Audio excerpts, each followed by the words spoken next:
Dah mula ke? Saya tak dengar.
Hello?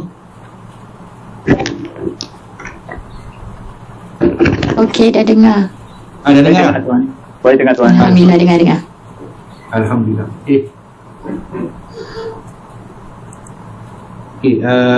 Saya share balik lah. Sekejap ni dia.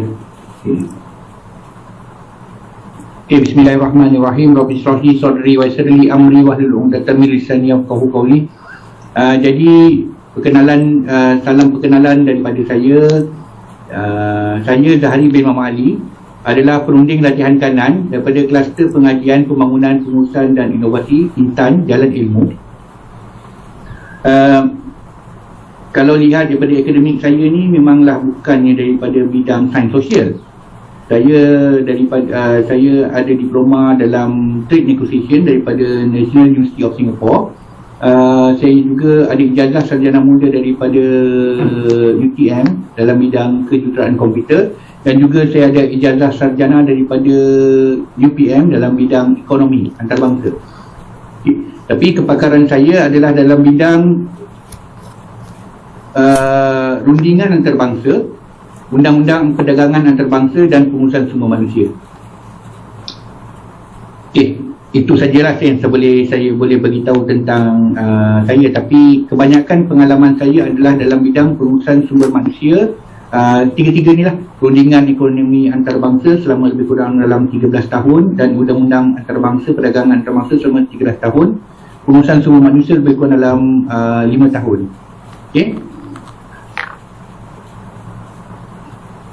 Taklimat pada pagi ini adalah daripada skopnya, saya akan berikan objektif apa yang akan tuan-puan dapat daripada akhir taklimat ini adalah dalam objektif nantilah. Dan saya akan memberikan beberapa definisi seperti pemimpin, ketua dan lain-lain lagi. Dan ada perbezaan antara pemimpin dan ketua, jenis-jenis kepimpinan, dan juga Six Thinking Hat yang mana sangat popular pada tahun 80-an, 90-an, yang mana diperkenalkan oleh Edward D. Bono. Dan juga saya akan buat satu test yang mana untuk mengetahui siapakah anda, untuk mengetahui apakah ciri-ciri kepimpinan anda, dan kemudian saya akan buat kesimpulan lah pada taklimat pada hari ini. Okay. Sebagai pendahuluan, kita boleh lihat banyak pemimpin hebat muncul dengan gaya kepimpinan tertentu. Sebagai contoh, kita lihat Mahathir Mohamad, Tun Mahathir Mohamad. So Perdana Menteri kita 2 kali. Dia mempunyai gaya kepimpinan yang tertentu di mana ramai yang cuba untuk meniru gaya kepimpinan beliau tapi gagal. Kita juga lihat ada juga gaya kepimpinan yang hampir sama, tetapi cara berbeza, seperti Soekarno dan juga Suharto. Ataupun kita boleh tengok pemimpin yang hebat dalam zaman mereka seperti Hitler ataupun Karl Marx, mempunyai gaya pemimpinan yang berbeza dan mendapat pengaruh daripada orang bawahan. Jadi kita sebenarnya tertanya-tanya, apa sebenarnya gaya kepimpinan yang disebut ni. Jadi apabila kita tidak memahami apakah gaya kepimpinan, maka kita tidak dapat membuat perbezaan antara pendekatan kepimpinan yang berbeza. Sebagai contoh, autokratik, diplomatik, transformation. Jadi apabila kita kurang mengetahui cara pendekatan kepimpinan ini, maka kita akan kurang mengetahui apakah kelebihan dan kekurangan cara kepimpinan ini. Yang mana sebagai seorang manusia, kita kena kita tahu bahawa Allah Subhanahu Wa Taala dalam Al-Quran surah Al-Baqarah telah mengatakan bahawa wa iz qulna lil malaikati inni ja'ilun fil ardi khalifah, dan dia berkata kepada malaikat bahawa aku ingin menjadikan khalifah di muka bumi ini, maka dijadikanlah manusia. Apabila jadikan manusia, dia tidak jadikan manusia itu sekadar manusia saja. Dia akan memberi petunjuk, yang mana ayat selepas beberapa ayat selepas itu dia kata turunlah kamu kedua ke bumi, dan apabila kamu mendapat apa petunjuk daripadaku, ikutlah yang baik. Sekiranya kamu sesat dan tidak mengikut petunjuk yang baik, maka kamu akan duduk dalam neraka jahanam. Itulah ayat dia. Jadi sebagai seorang, kita diturunkan di atas muka bumi ini untuk jadi pemimpin. Pemimpin yang macam mana? Setiap orang ni ada dia punya kekuatan sebagai seorang pemimpin, sama ada dia adalah lelaki ataupun perempuan. Dia akan menjadi pemimpin. Sama ada pemimpin di peringkat bawah, di dalam rumah tangga, ataupun di peringkat jabatan, unit, ataupun di kementerian. Okay. Jadi objektif bagi taklimat ini adalah, pertama sekali, kita perlu, apa yang saya cuba nak sampaikan adalah memahami sifat serta karakter pemimpin berdasarkan cara memimpin, cara ataupun gaya mereka. Kemudian daripada itu, objektif yang kedua dia adalah mengetahui kelebihan serta kekurangan cara kepimpinan tersebut. Setiap perkara ada keburukan dan ada kebaikan. Dan ketiga adalah mengetahui sifat peribadi tuan-puan dan cara memimpin yang terbaik bagi tuan-puan. Okay? Itu secara general lah. Secara amnya, tuan-puan akan mendapati bahawa apakah yang terbaik bagi diri saya untuk laksanakan. Okay?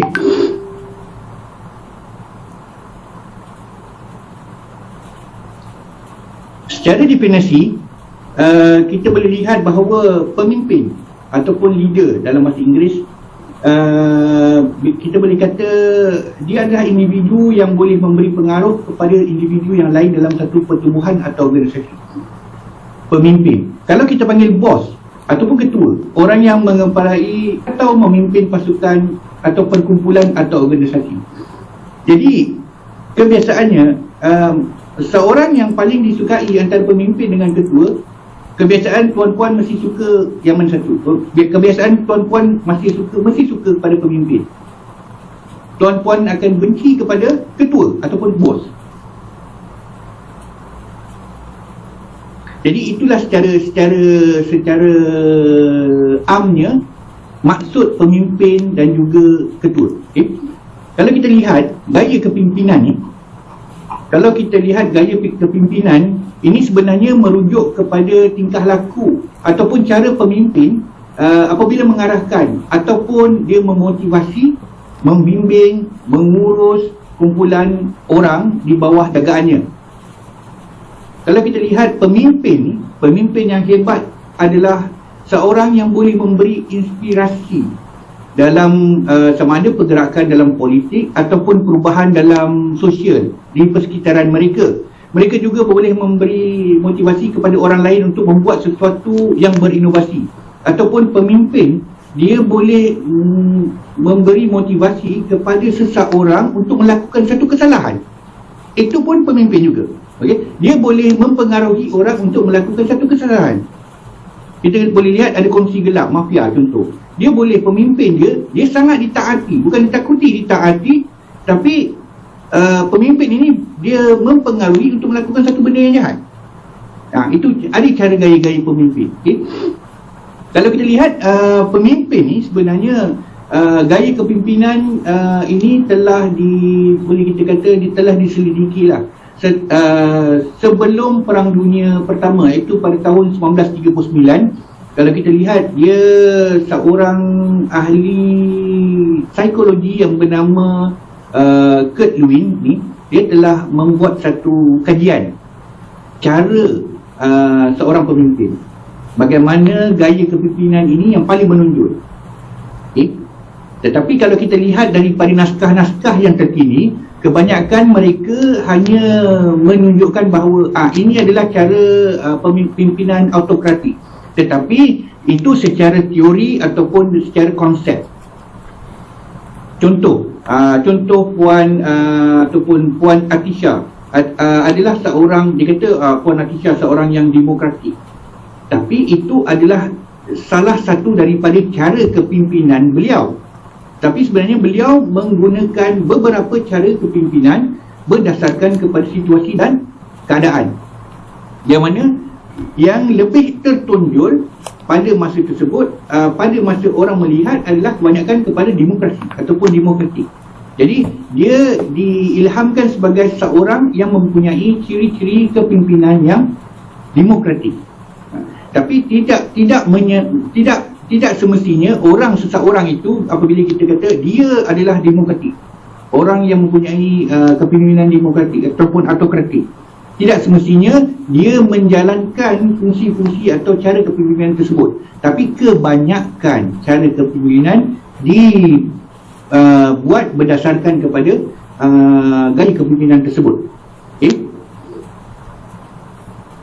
Kalau kita lihat, seorang pemimpin adalah seorang yang boleh menjadi tauladan kepada orang yang dipimpinnya. Alamak, kejap hilang. Okey. Yang dipimpinnya. Yang mana kalau kita lihat dalam Islam, dari segi pandangan Islam, iaitu mereka mempunyai sifat mahmumah, seperti tawakal, takwa, ikhlas, jujur, amanah, pemaaf, tegas, sentiasa, muhasabah diri. Itu antara ciri-ciri seorang pemimpin dalam pandangan Islam. Saya minta maaf lah, ini bukannya ceramah agama, tetapi ini adalah salah satu cara kepimpinan yang saya nak cuba sampaikan, yang mana konsep dia telah dipecahkan oleh Barat, yang di mana konsep ataupun cara itu diwujudkan. Okay? Kalau kita lihat, seorang pemimpin perlulah seorang yang sempurna panca indera. Kenapa seorang yang perlu sempurna panca indera, tubuh badan, pandai, dari segi rohani dia sihat? Kenapa? Kita pernah lihat tak seorang pemimpin yang pernah dilantik di sebuah negara, dia tak berapa nampak sebenarnya. Kalau siapa boleh ingat, dia adalah seorang pemimpin di negara jiran, Indonesia, Gus Dur pernah dipilih sebagai pemerintah. Yang mana Gus Dur ni dia tak berapa nampak, dia tak boleh nampak pun sebenarnya, mata dia terkelip-kelip macam tu sebenarnya. Dan dari segi panca indera yang kurang sempurna menyebabkan beliau ni banyak dia dia terhalang untuk melaksanakan beberapa perkara di dalam pentadbirannya. Jadi akan menyebabkan seorang pemimpin itu lemah. Okey, kita lihat apakah perbezaan pemimpin dan ketua. Saya telah cerita tadi, kebanyakan orang suka kepada pemimpin, yang mana tidak suka kepada ketua. Ketua ni adalah bos, okay? Pemimpin ni adalah leader. Yang mana kalau kita lihat kenapa orang suka kepada pemimpin, iaitu seorang pemimpin ni kebiasaannya bersikap lebih EQ, emotional dia sama level dengan IQ. IQ tinggi, EQ dia pun sama tinggi. Yang mana kalau kita lihat, dia lebih suka melatih pekerja untuk bekerja dengan lebih bagus, dapatkan output yang optimum. Dia bergantung kepada kesepakatan. Maksudnya dia suka macam trade off. Okey, sekiranya saya bagi kalau anda buat lebih baik macam ni, saya akan kasih lebih baik lah anda punya markah, sebagai contoh. Dan juga apabila kita down, apabila kita ada masalah, kita sakit, dia memberi kita semangat. Ataupun kita ada masalah untuk melaksanakan apa-apa kerja kita, dia akan berikan kita semangat. Itu adalah pemimpin. Dan mereka selalu berkata kepada, kita bersama-sama akan menuju ke puncak kejayaan bersama-sama, dan kita mendapat segala hasil yang kita tempuh ni bersama-sama kita akan dapat. Okay? Mereka akan menyelesaikan masalah bersama sekiranya ada masalah. Sekiranya seorang orang bawahan tidak mengetahui cara untuk melaksanakan apa-apa sahaja pekerjaan, mereka akan menunjukkan pelaksanaan dia. Macam mana nak buat? Contoh kalau kita kata dalam kerajaan ni, biasalah kalau kita dapat surat, ini adalah surat daripada kolej komuniti Sepang, memohon untuk kursus sekian-sekian. Bos tak sempat tengok dah, nampak memang kursus, minta kursus terus, sila dia hantar je. Tapi apabila anak buah baru dilantik sebagai tenaga pengajar, dia kata, bos suruh sila uruskan, macam ni saya nak buat. Dia jumpa bos. Dan apabila ketua seorang pemimpin, apabila dia kata, saya suruh awak uruskan ni, begini cara dia, mula-mula kena buat A, B, C, D, E. Itu cara untuk menunjukkan cara pelaksanaan kali pertama. Okey, sebagai seorang pekerja ataupun orang bawahan, apabila seorang ketua ataupun pemimpin ni menunjukkan cara untuk melaksanakan kerja, janganlah tanya benda yang sama 2-3 kali. Cukuplah 2 kali je. Masuk 3 kali orang boleh marah. So itu pemimpin. Okay? Dia juga boleh memotivasi pekerja. Sekiranya pekerja ada masalah ataupun terlalu penat. Sebagai contoh, bekerja malam. Untuk saya bekerja dulu bekerja di MITI dulu.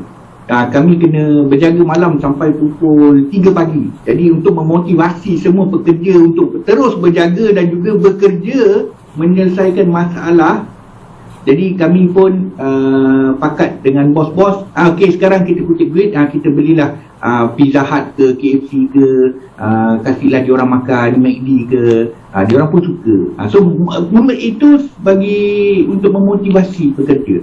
Give credit ni apabila dia mencapai satu kebolehan yang lebih tinggi, yang mana sebelum ni dia tak boleh buat.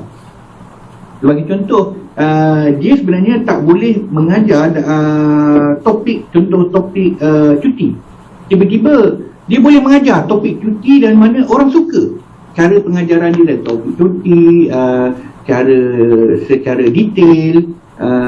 dengan memberikan taklimat yang begitu jelas, maka orang cuti. Jadi bila orang suka, maka bos kena seorang pemimpin dia akan kasih kredit. Terima kasih, anda telah disukai oleh ceramah anda telah disukai oleh semua pendengar. Meminta tolong, apabila seorang pemimpin ni dia suka kata boleh tak minta tolong Encik Hazli untuk datang ke majlis perjumpaan dengan YB ABC. Dia minta tolong Encik Hazli. Okey. Lepas tu Encik Hazli kata, okey lah bos, tak apalah, saya datanglah, saya hadir. Menggantikan saya ada masalah sikit, saya minta tolonglah Encik Hazli datang. Jadi kita sebagai seorang pekerja, kita rasa macam, bos minta tolong aku, alhamdulillah. Okey lah kan, rasa sukalah. Okay. Kalau kita beza dengan bos, kalau bos dia kata apa, dia kata okey, bos dia akan mendorong pekerja. Dia kata apa, okey, you kena buat benda ni, saya nak buat ABC, you kena buat. Dia mendorong, dia suruh juga, dia push pekerja, yang mana kadang-kadang pekerja tak boleh nak buat. Okay. Jadi akan terpaksalah sebagai seorang pekerja, kita akan rasa macam sakit hati. Ini memang tak boleh pakai punya ketua aku ni, bos ni tak boleh pakai. Ya, tapi bila nak cakap tak boleh pakai, dia ingat pula, ya ayyuhallazina amanu atiullaha wa atiur rasul wa ulul amri minkum. Hendaklah kamu taat kepada Allah dan taat kamu kepada Rasul dan juga ulul amri yang telah telah berikan kepada telah kamu lantik di antara kamu. Dia ingat pula benda tu, dia kata tak apalah bos suruh pergi je lah, dia buat juga. Okey. Dan juga bos ni dia akan bergantung pada pihak berkuasa. Dia suka kata kalau you tak buat ni, nanti pihak kementerian marah nanti. Dia akan kata, dia akan keluarkan surat tunjuk sumpah berlaku. Dia akan menggunakan pihak berkuasa ataupun orang atasan dia sebagai satu ancaman kepada pekerja dia, yang menyebabkan pekerja dia akan buat. Okay? Dan juga apabila pekerja dia buat, pekerja akan rasa takut lah. Dia kena buat. Bos kena suruh ni, bos suruh buat. Pekerja rasa takut. Jadi dia rasa macam tekanan perasaan. Tekanan perasaan menyebabkan apabila dia balik daripada rumah, cakap, yang tolong pikir abang punya bahu ni sakit. Sebenarnya bahu dia tak sakit, pasal tekanan kerja dekat ofis menyebabkan dia tekanan perasaan yang mana dia tak sedar. Bahu dia sakit, kepala sakit, badan sakit. Itu kerana dia timbul rasa takut. Dan kebanyakan bos kata, saya nak laporan ini besok. Semua saya. Sekiranya ada masalah, kebiasaannya mereka akan mengatakan bahawa ini bukan saya, ini Siti Rabiah punya kerja, dia tak buat ni, dialah yang masalah, sebenarnya bukan saya dah cakap dah dekat dia. Jadi seorang bos dia tidak mahu mengambil tanggungjawab. Sebagai seorang bos, dia tak akan ambil tanggungjawab apa anak buah dia buat. Sebagai seorang pemimpin, dia kata, saya yang suruh Siti Rabiah buat macam ni. Kalau orang dalam kerajaan dia kata panggil, tak apalah, bos akan payung. Kalau salah pun, kan, bos akan payung. Bos suruh buat macam ni, kita ikut je. Tapi bila sebagai itu pemimpin. Tapi kalau sebagai bos, dia kata apa? Kau buat salah, kau tanggunglah. Itu maksudnya tak, payung tak ada. Bila payung tak ada, kena panah peti, mati terus. Itu biasa. Okay? Bos dia mengetahui bagaimana cara untuk melaksanakan kerja, tapi biasanya dia tak nak beritahu. Sila hadir, sila daftar, sila uruskan, semua sila. Dah anak buah bersila atas lantai, dia tak tahu nak buat apa. Pasal semua sila. Ini kebanyakan dalam pejabat awam macam itulah. Sila. Sekiranya kalau kita lihat pekerja yang kebanyakan dapat sila, kebanyakannya semua akan jadi bertumpuk-tumpuk dekat dia punya tray in banyak. Ada sikit je, satu je mungkin dua. Kenapa? Dia kebanyakan sila tu dia tak tahu nak buat apa. Okay? Dia menggunakan orang lain. Menggunakan orang lain selalu sangat banyak. Okey, contoh seorang bos ni dia tahu Siti Rabiah ni pandai untuk untuk buat laporan. Semua laporan dikasih Siti Rabiah. Bila dia dapat dia ubah sikit-sikit, letak nama dia. Dia letak nama dia. Dia gunakan Siti Rabiah untuk buat report yang cantik, yang bagus, yang tak ada kesalahan. Lepas tu dia ambil kredit. That's why ada take credit. Dia akan take credit. Dia dah buat, suruh orang tu buat bagus pun. Ni saya punya kerja ni semua. Dia akan cakap dia punya kerja. Itu adalah bos. Okay. Kalau kita lihat dari segi ketua ni, dia akan memberikan arahan. Okey. Saya nak Puan Ros datang ke pejabat setiap hari 7.30, jangan lewat. Kalau lewat kita potong gaji. Ataupun kalau lewat, datang balik lewat setengah jam. So kebanyakan mereka adalah selalu memberikan arahan, dan ini selalu berlaku kalau kita lihat dalam jabatan kerajaan. Jabatan kerajaan kebanyakannya bos. Kebanyakan ada banyak bos daripada pemimpin. Okey. Kebiasaannya daripada dalam unit ataupun jabatan-jabatan kecil, kita lihat banyak bos daripada pemimpin. Jadi ini yang kita nak ubah. Bila kita tahu adakah kita ni bos ataupun pemimpin, mana satu kita? Itu adalah perbezaan antara bos dan pemimpin. Okey. Kalau kita lihat jenis-jenis kepimpinan ni terlalu banyak. Terlalu banyak. Dan kita dan apa yang saya nak tunjukkan di sini hanya ada 12, lebih kurang 12 lah. 12. Saya akan tunjukkan, akan terangkan 12 jenis-jenis kepimpinan, dan ini tidak termasuk dengan jenis-jenis kepimpinan yang lain. Kerana bila jenis kepimpinan ni sebenarnya dikategorikan oleh Barat, okey, oleh kebanyakan yang membuat kajian tentang perilaku manusia, yang mana sains sosial. Dia akan tengok sekiranya orang ni suka merokok. Okey, merokok kenapa? Dia akan kaji kenapa dia suka merokok. Dia ada masalah ataupun dia suka hisap rokok. Kenapa kalau kita kasih dia gula-gula dia tak boleh? Contoh macam tu. Dia mengkaji. Okey. Bila dia mengkaji, dia banyaklah. Dia punya kata, yang ini tak samalah dengan yang lain, kita buat yang ini kita buat definisi baru. Jadi itulah kita nampak ada autokratik, kat sini ada transactional, ada charismatic, ada transformational, ada participative, ada birokratik, ada coaching, delegative, collaborative, demokratik, servant dan desert. Okay? Ini semua adalah yang ditentukan oleh pengkaji-pengkaji dalam jurnal-jurnal ilmiah mereka lah. Okay.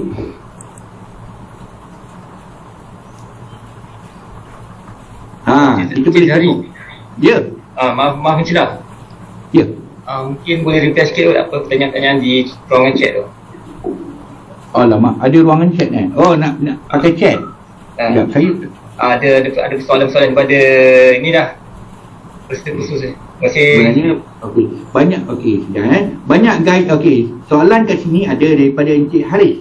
Banyak gaya memimpin, contohnya demokratik, diktator, karismatik dan lain-lain. Gaya pemimpin berkait rapat dengan attitude seorang. Bagaimana hendak mengaplikasi setiap jenis gaya kepimpinan mengikut keadaan tertentu.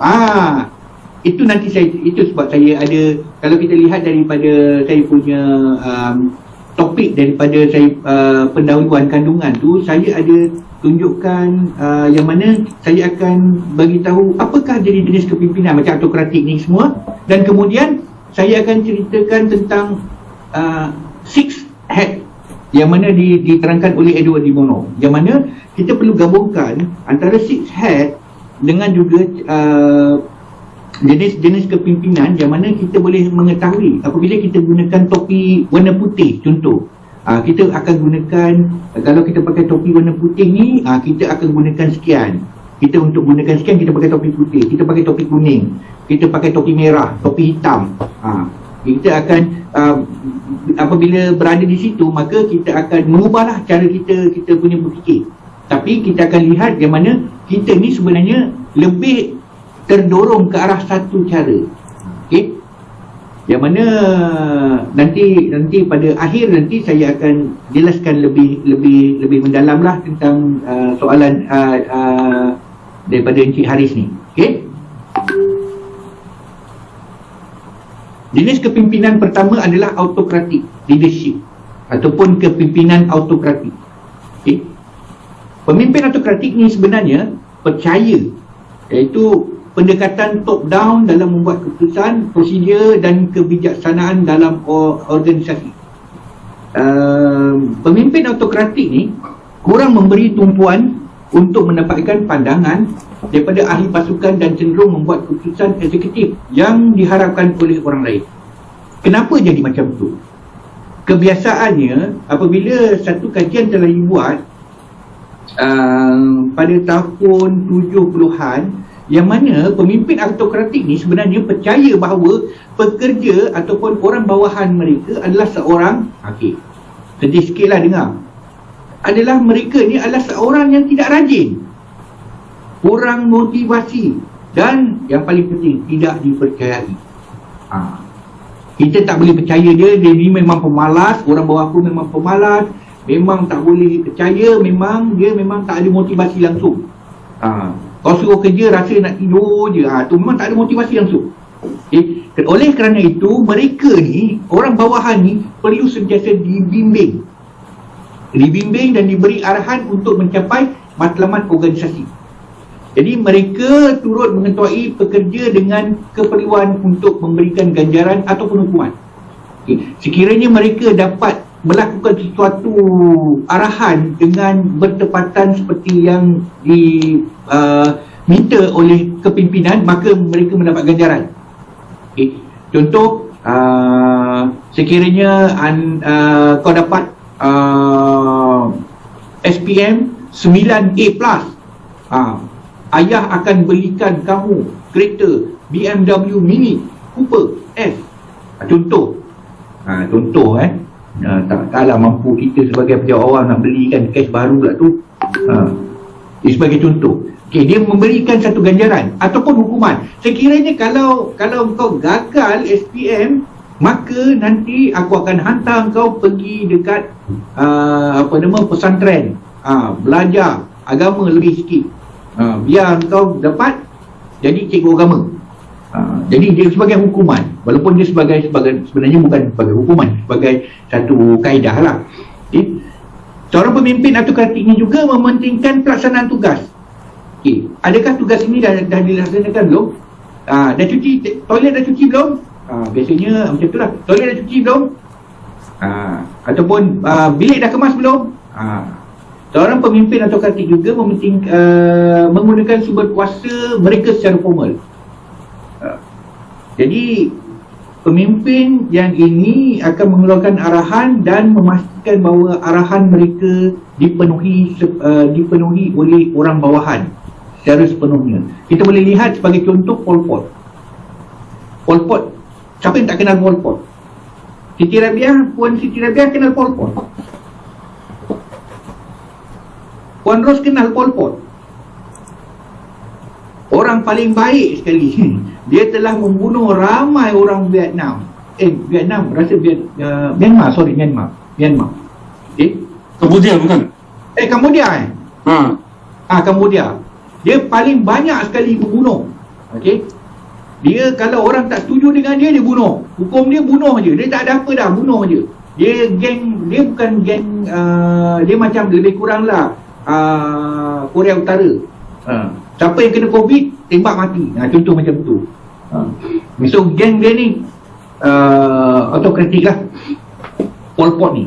Kelebihan autokratik leadership ni boleh menjadi cekap, terutamanya ketika membuat keputusan, kerana dia seorang yang buat keputusan, orang lain tak ada.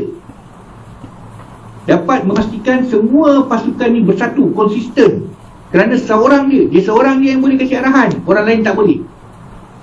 Dan dia tahu setiap orang mempunyai satu peranan yang jelas dan tidak boleh tak digalakkan untuk melaksanakan tugas-tugas yang bukan dalam bidang ni. Itu kelebihan dia. So maksudnya dia ni lebih kepada mengawal semua secara makro dan mikro terhadap seseorang. Kalau dia ni tukang cuci baju, dia cuci baju je. Ada seluar kecil ke baju dalam tak cuci, dia cuci baju je. Baju dia, walaupun baju kecil, nama dia baju, tapi pasal dia kecil dia tak kira. Dia tak kira, dia tak ambil, dia tak cuci. Contoh. Tapi kekurangan dia telah mendekat beberapa kreativiti ataupun kolaborasi dan inovasi yang boleh dihasilkan oleh orang bawahan dalam pelaksanaan tugas. Kalau kita lihat dalam pelaksanaan tugas, kita boleh buat macam-macam cara. Kalau contoh 2 campur 2 sama dengan 4, dia boleh buat 1 campur 1 campur 2 sama dengan 4 juga. Ataupun 1 campur 1 campur 1 campur 1 sama dengan 4. Ataupun 3 campur 1 sama dengan 4. So dia telah mendekat kreativiti dan kolaborasi dan inovasi terhadap seorang pekerja untuk melaksanakan tugas dia. Jadi dia cuma boleh tidak membawa kepelbagaian cara untuk berfikir. Bagi contoh, kebiasaannya ada juga berlaku di di pejabat kerajaan yang mana dia tidak boleh memberikan kebebasan untuk berfikir melaksanakan tugas. Contoh dia kena tuan kena isi borang ni, letak nama, nombor IC, jawatan, semua.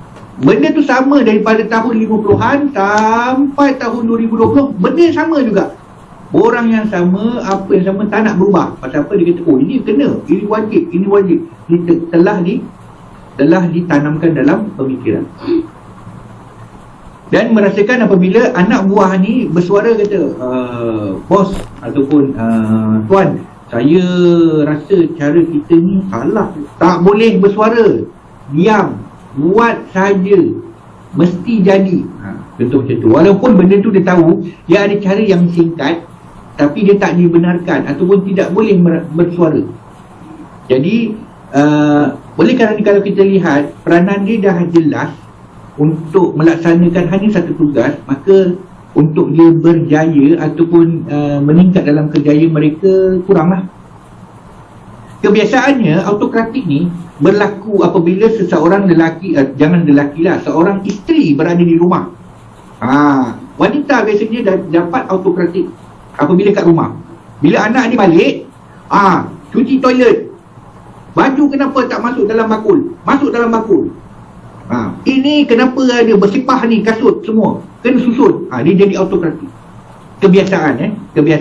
Ini adalah cara kepimpinan kebanyakan di rumah, kerana mereka tahu bahawa sebagai seorang ibu ataupun bapa mempunyai kuasa penuh terhadap anak dia untuk memberikan arahan. Okey, kalau kau tak baca buku, maka kau kena denda basuh toilet.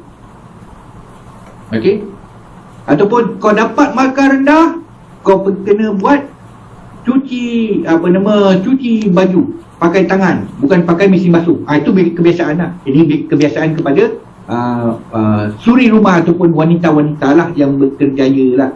Okey, nak kata lelaki tak ada, lelaki pun lagi teruk juga sebenarnya. Walaupun padahal kerana lelaki ni lebih tinggi daripada wanita, diberikan kekuatan daripada wanita. Bila dia balik je, tengok yang kenapa gembres dia, kalau orang Jawa kata gembres ni keadaan dia tak terurus.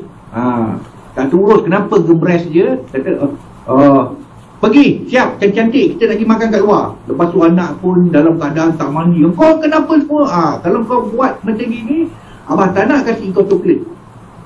So hukum. Jadi autokratik leadership ni kebanyakan kebiasaan kita jumpa di rumah tangga, dalam rumah tangga. Okey, hanya apabila anak belum lagi akil balik ataupun bawah 12 tahun, kita akan nampaklah autokratik ni ada dalam rumah tangga. Okey. Transactional leadership adalah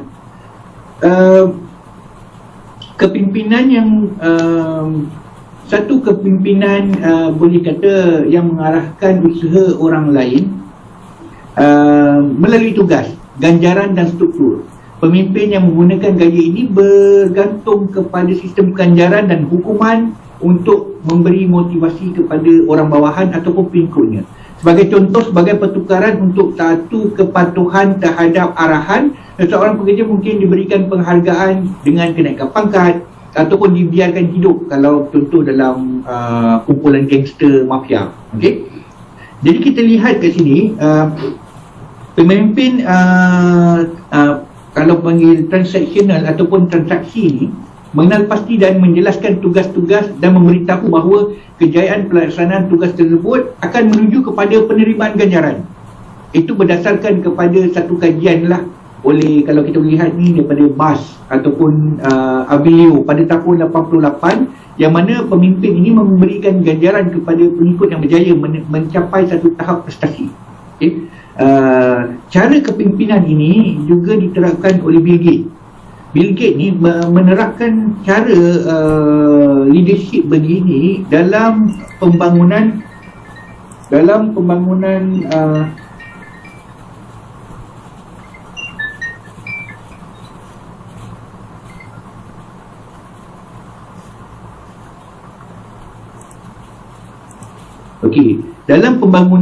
sistem Microsoft, dalam pembangunan dia punya company Microsoft, dia memberikan satu ganjaran sekiranya seseorang ini ada inovasi yang baru yang boleh diketengahkan dan akan memberikan satu peningkatan kenaikan kepada pencapaian syarikat, maka dia akan diberikan penghargaan.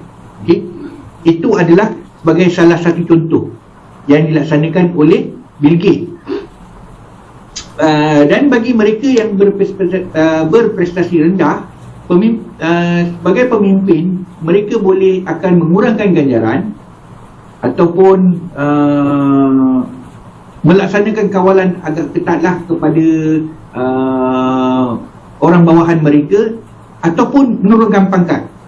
Kepimpinan transaksi ini juga dilihat dari segi positif, boleh juga dari segi negatif, kerana dia boleh membantu dari segi pelaksanaan kerja dan juga networking. Tetapi ia juga boleh kita lihat sebagai menyalahgunakan kedudukan, kerana ia kerana biasanya dia dikaitkan dengan kuasa kedudukan, status dan pengaruh yang datang daripada kedudukan seorang dalam hierarki. Jadi dia akan memberikan dia kelebihan lah. Itu berdasarkan kepada kajian daripada Shooter pada tahun 1994. Dia dah buat kajian, apabila orang tu berada pada tingkat yang paling atas, maka dia ada kelebihan ke. Walaupun dia kurang dari segi prestasi, tapi dia ada kelebihan ke. Contoh cara kepimpinan yang transaksional ni adalah dia berkesan untuk mencapai matlamat untuk jangka masa yang pendek. Tingkah laku yang diharapkan daripada anggota pasukan dengan jelas kerana sistem ganjaran dan hukuman. Jadi kebiasaannya kita dapat lihat tingkah laku pekerja ni akan berbeza lah apabila ada hukuman dan ganjaran. Kebiasaannya kalau kita lihat puan-puan pernah kerja kilang tak? Ada tak pernah kerja kilang? Tak pernah? Saya pernah. Pernah Okey. Ya. Kilang saya dia. Saya pernah kerja kilang. Kilang buat kasut ada, buat kilang elektronik pun ada. Okey.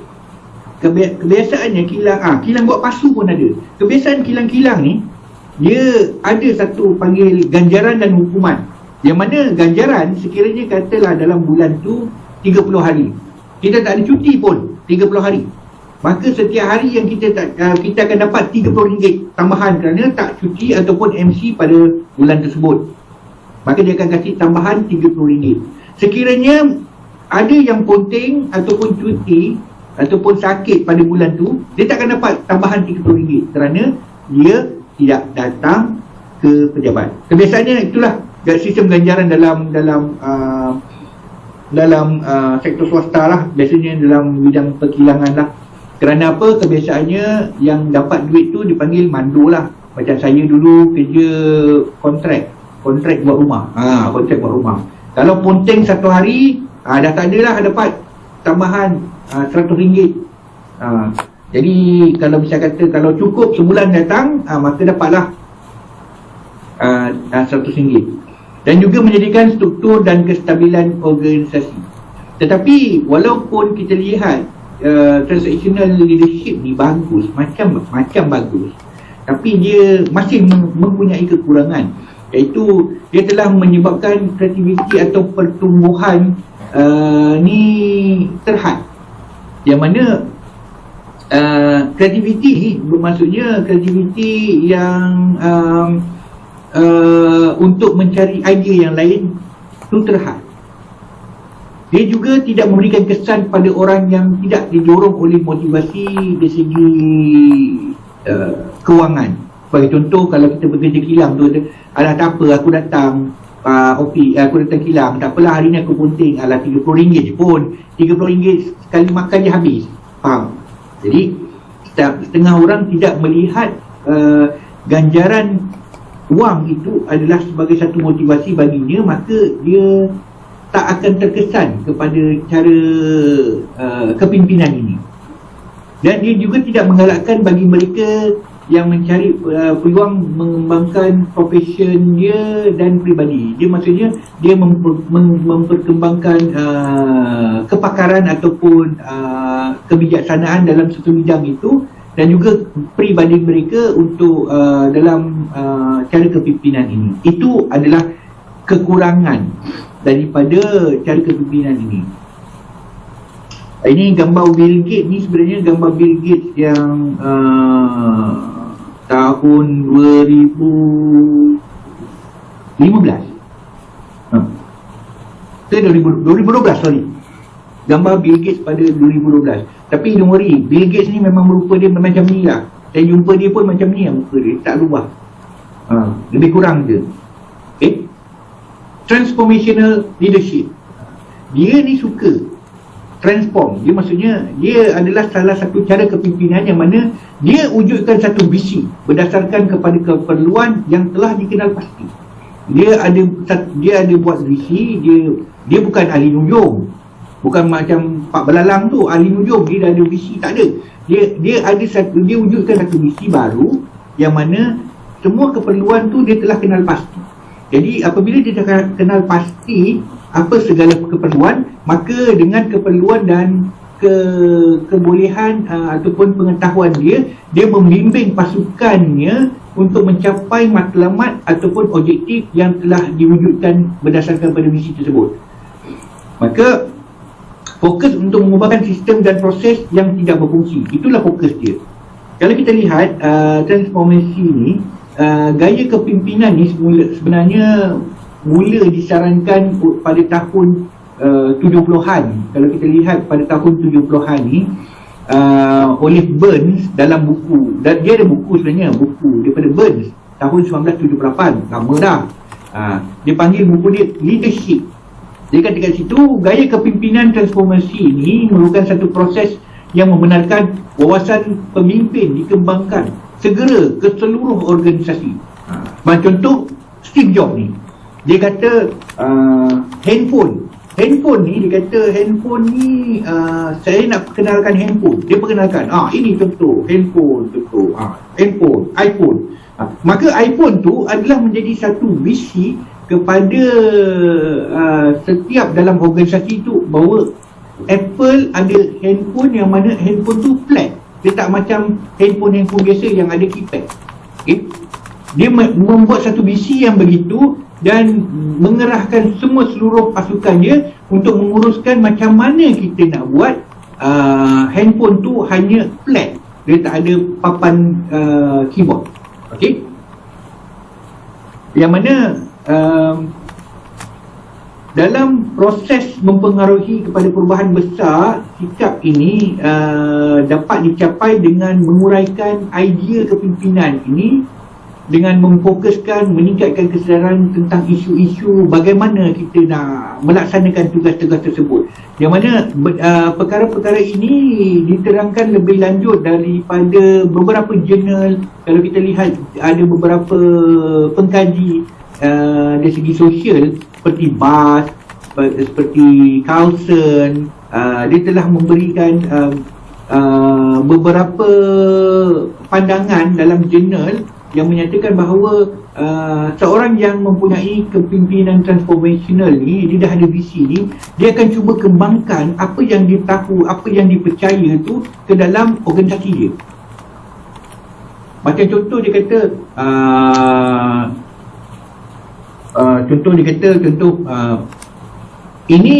ini bukan lighter, ini adalah tong untuk isi air. Kamu tekan, maka kamu akan rasa air seperti mana 1.5 liter. Maka saya cakap kepada Puan Ros, ini adalah tong untuk isi air, yang mana kita kena isi benda ni dengan air sebanyak 1.5 liter. Bagaimana nak buat? Kena usahakan. Dan saya akan tunjukkan macam mana nak capai yang matlamat benda ni. So dia sebenarnya ini adalah cara orang yang mempunyai transformasi, punya kepimpinan transformasi ni. Dia dah ada idea, dah ada visi, yang mana dia dah tahu orang akan pasti akan ambil kerana benda ni kecil. Kalau nak bawa, kalau kita nak pergi ke gunung, kita nak bawa air, kita nak bawa ke yang besar macam ni. Yang besar ni kan, bergilir-gilir ni kan, kita tak nak bawa. Kita nak bawa yang paling kecil, yang minimum, kerana dia ringan. Bagaimana nak buat? Jadi dia dah tahu dah. Dia kata ciri-ciri dia macam gini, cara nak buat macam ni. Maka dia akan kerahkan semua pasukan dia untuk mendapatkan cara. Tapi kalau berdasarkan kepada Hansen ni, kesan kepimpinan tentang transformasi leadership ni tidak sahaja menyebabkan pengikut dapat memenuhi jangkaan prestasi, tapi dapat melepasi prestasi yang dijangkakan. Maksudnya kesan terhadap transformational leadership ni, dia kata kamu perlu buat ini isi 1.5 liter, tetapi orang dia telah menyebabkan mengurangkan separuh daripada saiz dia untuk isi air 1.5 liter. Maksudnya dia telah melepasi daripada prestasi yang sepatutnya, yang ditetapkan dalam visi dia. Maka dia adalah seorang sangat bijak, seperti Steve Jobs lah. Dia telah menyebabkan semua telefon bimbit berubah kepada area mempunyai kunci 1, 2, 3 kepada touchscreen. Itulah dia punya transformasi yang telah dibuat, yang menyebabkan semua orang buat macam tu. Okay? Tetapi walau bagaimanapun, walaupun dia mempunyai kelebihan seperti ada memberi motivasi kepada pasukan, dia kondusif untuk membina hubungan dengan kerjasama kerana dia bersama-sama mereka dan memberikan autonomi ahli pasukan untuk melakukan tugas mereka, ataupun membawa kepada lebih banyak kreativiti dalam pertumbuhan, tetap mempunyai kekurangan, iaitu mungkin tak sesuai dalam organisasi tertentu. Contoh sebagai contohlah, yang birokrasi siapa? Pejabat awam. Pejabat awam ni susah sikit kalau ada transformational leadership, kerana kebanyakan tu sesuatu yang kita nak laksanakan tu ada banyak sekatan. Kebiasaannya sekatan dari segi undang-undang ataupun peraturan-peraturan yang mana kita tak boleh langgar, yang mana itu adalah sekatan-sekatan yang kebiasaannya berlakulah dalam sektor awam. Okey, boleh menyebabkan perasaan tidak stabil ketika semasa mengganggu status quo. Status quo maksudnya keadaan kita tak tahu nak pergi kanan ke, nak kiri ke, status quo. Macam mana pelaksanaan pembuatan software ni? Status quo, bos. Kerana kita tak ada lagi cara macam mana nak membuat hubungan antara software ini dengan software A dengan software B. Jadi kita tak ada link dia lagi. Kita dah status quo. Menyebabkan orang tu tertekan perasaan dia. Dia nak kena siapkan kerja dia cepat, jadi tertekan. Kekurangan dia yang terakhir adalah tekanan pada pemimpin yang perlu memimpin dengan contoh, yang mana apabila terdapat status quo terhadap sesuatu produk. Sebagai contoh, Steve Jobs, katalah Steve Jobs pada masa itu banyak gunakan, kalau kita lihat ramai ada handphone kan, handphone dia ada button kan kat situ kan, button. Masa tu dia nak tukar button ni, dia tak nak pakai button, dia nak pakai dekat touchscreen ni, dekat screen kat mana-mana kita nak touch ni ada dah touchscreen tu ada scanner untuk fingerprint scanner, yang mana Steve Jobs tak dapat buat, tapi yang dapat buat adalah syarikat daripada Korea, yang mana screen dia tu tak dijual kepada Apple, dia jual kepada Android. Maka company ni dia menyebabkan pemimpin bagi kategori ini, menyebabkan dia tekan lah, kerana dia tidak dapat menunjukkan macam mana cara nak dapatkan touchscreen tu pada mana-mana permukaan di skrin. Okay? Dia tak dapat membimbing, kerana dia sepatutnya membimbing, kerana dia tahu semua sekali untuk mendapatkan visi apa yang dia nak, tapi pada masa status quo dia tak dapat, maka dia akan memberikan tekanan lah pada pemimpin. Okay?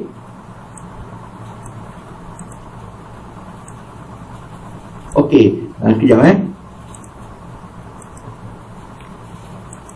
Okey, nampak ramai juga yang pernah kerja. Oh, Encik Sylvester Roy, anak Daud, pernah kerja kilang Dell Pening. Oh, bagus juga Ya. Oh. Saya pernah dapat kerja di Altera Pening. Tapi saya tak nak pergi, pasal kerja dia duduk dekat pejabat macam inilah, duduk kat pejabat macam dekat Intan ni, duduk kat pejabat, duduk dekat dalam tempat tu kita design ni pakai komputer kan, jadi mata kelabu, tak suka duduk macam tu. Jadi saya pun tak pergilah sana, saya bekerja dengan Sandabi je. Sekarang Sylvester, anda berada di mana? Tuan ada berada di mana? Di Kuching? Ya, di Kuching. Oh, di Kuching. Di pejabat dekat daerah Kuching. Oh, baguslah. Okey. Sekarang kita tengok kepimpinan demokratik. Demokratik ni ataupun demokrat lah. Kalau kita tengok, kita kenal lah Donald Trump. Siapa tak kenal Donald Trump? Antara pemimpin-pemimpin dalam dalam parti Demokrat di Amerika Syarikat, yang mana Demokrat ni dia melibatkan ahli pasukan dalam proses membuat keputusan. Maksudnya dia kena persetujuan dari semua ahli. Okay? Pemimpin biasanya akan mempunyai kata terakhir dalam proses membuat keputusan. Jika ada perselisihan faham, ia akan mengambil masa untuk mencapai kata sepakat. Maksudnya one for all for one. Macam itulah. Okay? Pemimpin ini, kalau kita lihat, pemimpin Demokrat ini adalah pemimpin yang mempunyai inisiatif untuk melibatkan pekerjanya dalam proses membuat keputusan. Kalau itu yang mana sentiasa memaskini ataupun sentiasa memaklumkan mengenai isu-isu semasa pencapaian sasaran hubungan atau saingan mereka dalam organisasi, serta bekerja keras untuk mencapai matlamat organisasi. Kalau kita lihat Donald Trump tu dulu ada satu panggil dia punya TV show dipanggil Apprentice.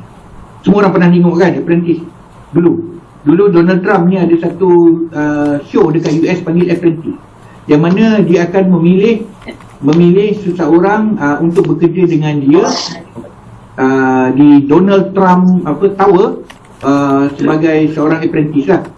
Maka dia akan buang lah kalau yang tak bagus. Maksudnya dia akan berikan cabaran-cabaran, menjual buku lah, macam-macam lah. So inilah Donald Trump. Jadi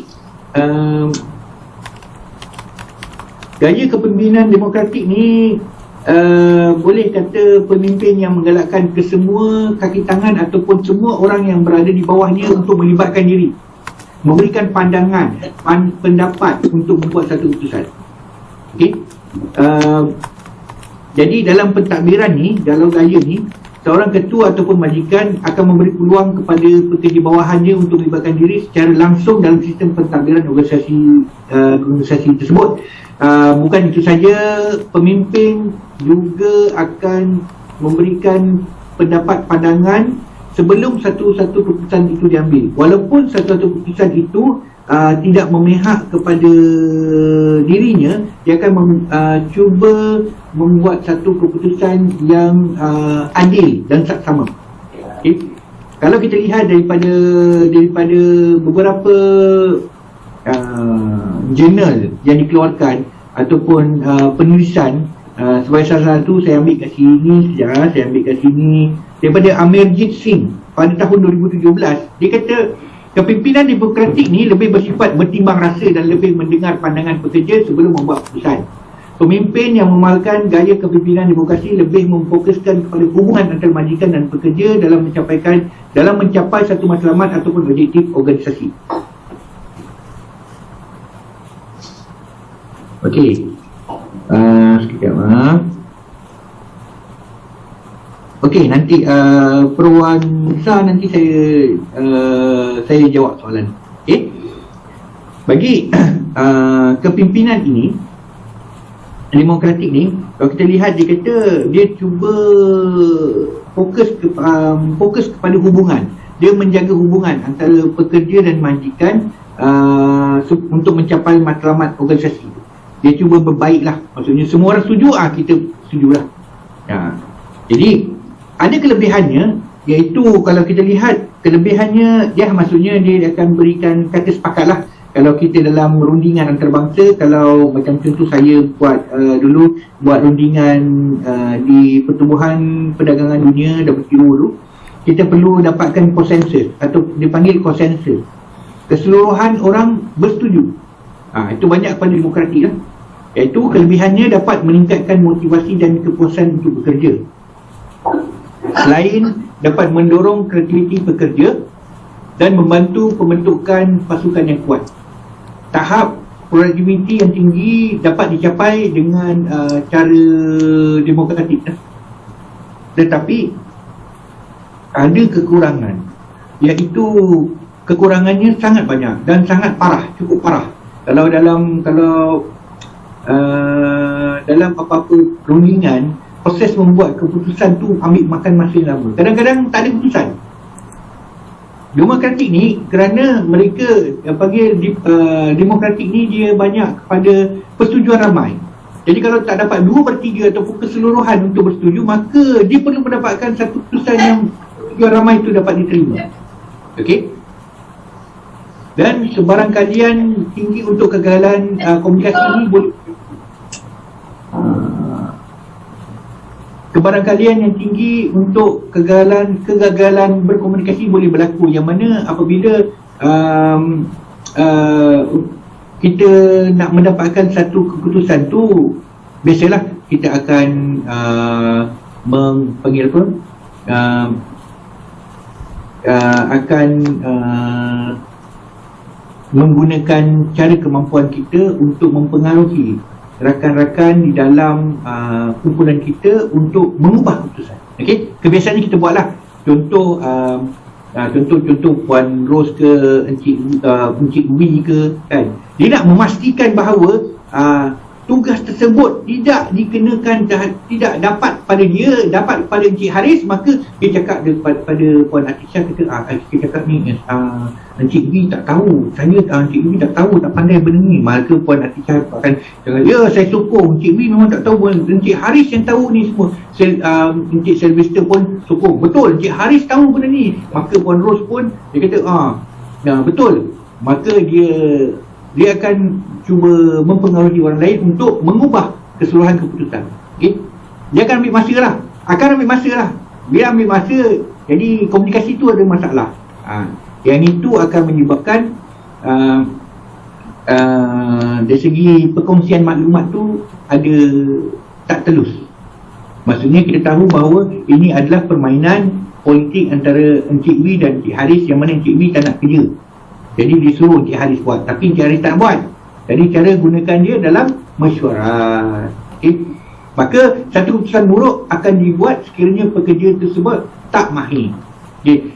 Sebagai macam contoh tadi lah, dia tahu Encik Haris kata, aku pun tak tahu nak buat benda ni, kenapa suruh aku buat? Maka apabila satu keputusan bos, dia panggil bos, bukan pemimpin tau, bos cakap, okey, oleh kerana semua orang bersetuju, maka Encik Haris kena buat. Okeylah bos, Tu Encik Haris, dia buatlah walaupun dia tak tahu nak buat, dia pun buatlah. Dia sebenarnya diarahkan buat kuih karipap, tapi dia tak pandai nak buat kuih karipap. Maka buatlah kuih. Dia buat kuih karipap, rupanya lain jadi dia. Okey. Itu adalah cara demokrat. Okey, sekarang saya jawab. Puan Perwansa ni tanya, adakah istilah diktator dan republik tergolong dalam mana-mana jenis kepimpinan? Diktator ni ataupun ada diktator ni, kalau dalam beberapa istilah, memang cara kepimpinan tersebut ada dipanggil diktator ataupun kuku besi, yang mana menekan, ataupun setengah orang dia mengaitkan diktator ni macam seperti sama dengan autokratik. Jadi ada pertingganan di situ. Itu sebab saya dalam pemilihan untuk jenis-jenis kepimpinan yang saya akan terangkan ni, saya cuma mengharapkan tak ada pertingganan, supaya boleh supaya tuan-puan boleh lebih memahami dengan lebih jelas. Kalau tak, nanti saya kata diktator, lepas tu saya cerita pasal autokratik, nanti mesti tuan-puan kata diktator dengan autokratik kan sama, macam sama je. Sebenarnya dari segi pengkelasan tu hampir sama, tetapi lain. Diktator ni lebih teruk daripada autokratik. Dan republik tergolong dalam jenis kepimpinan. Ya, republik juga tergolong daripada jenis kepimpinan. Tapi republik ni sebenarnya kita tak pakai jenis dalam kepimpinan tu, kita tak sebut republik. Republik kebanyakan kepada istilah tu digunakan kepada negara ataupun republik. Republik ni kebanyakan kita gunakan untuk negara. Tak ada istilah dalam kepimpinan lah. Okay. Lepas tu soalan, apakah Mr. Tan tanya, apakah pandangan tuan terhadap corak kepimpinan Donald Trump sebagai Presiden Amerika? Dalam Donald Trump, semasa pemilihan untuk Presiden Amerika, Donald Trump adalah daripada parti Demokrat. Walau bagaimanapun, Donald Trump walaupun dikata adalah daripada parti Demokrat, sebenarnya dia bukannya tulen Demokrat. Bukan. Kita boleh lihat dia lebih kepada autokratik dan juga kepada transformational. Dia autokratik dan juga transformational. Demokratik ni kurang. Kerana kalau kita lihat, dia ada, sekiranya dia ni demokratik, maka dia akan mendengar orang bawahan dia. Sebagai contoh, dahulu pernah kita lihat dia cakap, orang bawahan ataupun doktor cakap pemakaian pelitup muka ni akan mengurangkan kadar risiko terhadap COVID virus. Dia tak percaya. Yang mana sepatutnya sebagai seorang pemimpin yang demokrat perlu mengambil pendapat semua orang, yang mana hampir lebih daripada 2/3 yang menyatakan bahawa pemakaian pelindung muka itu ataupun penutup muka, face mask ni adalah dapat melindungi orang daripada jangkitan COVID-19. Dia tak percaya, sehingga dia sendiri kena baru dia percaya. Faham? Jadi kalau sekiranya dia banyak kepada leadership demokratik, maka Donald Trump ni adalah menggunakan konsep itu. Tetapi kalau kita lihat mana saya kata autokratik, yang mana dia kata saya nak keluarkan semua saya nak bina tembok di antara Mexico dengan US untuk mengelakkan daripada imigran masuk, tembok batu setinggi berapa meter.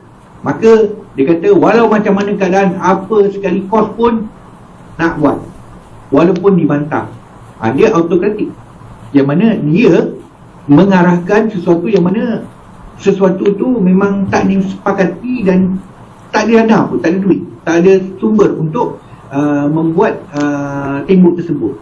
Mana dia mengarahkan dan memastikan dia nak benda jadi, dan perkara ini adalah telah terjadi. Kalau dia kata corak kepimpinan tu berbeza, Donald Trump ni diangkat ataupun dicerminkan sebagai orang yang demokratik, tetapi sebenarnya dia bukannya demokratik secara tulus ataupun secara tulen. Tidak. Okey. Birokratik. Birokratik ini Winston Churchill. Rasa ramai kat sini tak kenal kot. Birokratik. Birokratik ni adalah satu kepimpinan yang amat berstruktur. Dia kalau tentera ni selalulah pakai birokratik. Kepimpinan birokratik ni amat berstruktur dan berfungsi mengikut prosedur-prosedur tertentu, yang mana pemimpin birokratik menggunakan kuasa rasmi yang diberikan kepadanya melalui lantikan jawatan ataupun untuk menerjui sebuah organisasi. Kepimpinan birokratik ini dalam sebuah organisasi formal bertujuan untuk memaksimalkan kecekapan melalui pengurusan dengan menggunakan pendekatan yang rasional, seperti mana yang diterangkan oleh Weber pada jurnal dia pada tahun 89, yang mana banyak menuju ataupun mengarah kepada Winston Churchill. Ramai orang tak kenal kan Winston Churchill ni siapa? Winston Churchill ni adalah seorang Presiden Amerika, yang mana Winston Churchill ni dia berkerusi roda, yang mana dia di antara orang yang memerintah semasa Perang Dunia. Okay? Yang mana Winston Churchill ni banyak bergantung pada rangkaian perintah, peraturan yang ketat dan pematuhan oleh pengikutnya, yang biasanya terdiri daripada organisasi ketenteraan dan awam lah. Memang logik pada masa itu dia dikenali sebagai satu sosok birokratik leader, kerana pada masa ataupun zaman beliau adalah zaman peperangan Perang Dunia Pertama. Okey, yang mana ada kelebihan dan juga ada kekurangan. Iaitu kalau kita lihat kelebihannya, kestabilan dari segi keselamatan kerja